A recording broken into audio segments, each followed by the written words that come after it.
Today's day of learning something new every single day without AI because not everything needs to be automated. Today I learned from the book The Secret Language of Money, and I read the chapter on the secret language of scams. This chapter is super valuable along with the rest of the book.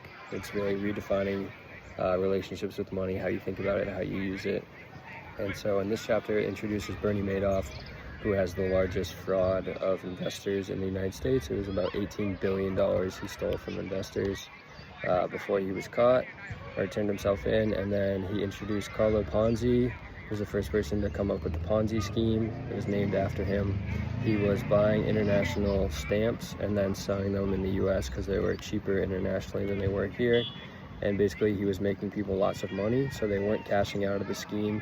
And while they kept investing more and more, he was just taking their money because no one was asking for it back. They just kept investing more. So that was the start of the Ponzi scheme.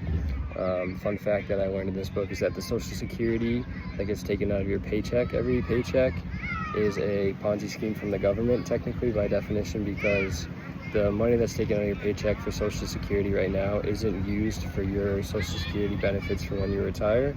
It's being used right now, which by definition makes it a Ponzi scheme because your money is being used for something that's not for you. And then when you're retired, the Social Security that goes to you will be being paid for by people's paycheck at that time. So I thought that was kind of interesting. They also said that scams are different than other felonies like burglaries or murders or anything like that because it takes two people to tango in a scam. You have to willingly go along with the scam in order to fall for it. So I thought that was interesting as well. And another fun fact is that people that have been scammed once are just as equally likely to be scammed a second time. Just because you're scammed once doesn't mean that you're more susceptible to realize that something's a scam and not fall for it.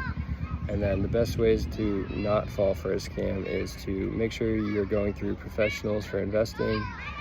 Take your time with investments. Nothing's a rush. If you're being pushed up against a deadline, it's probably a scam.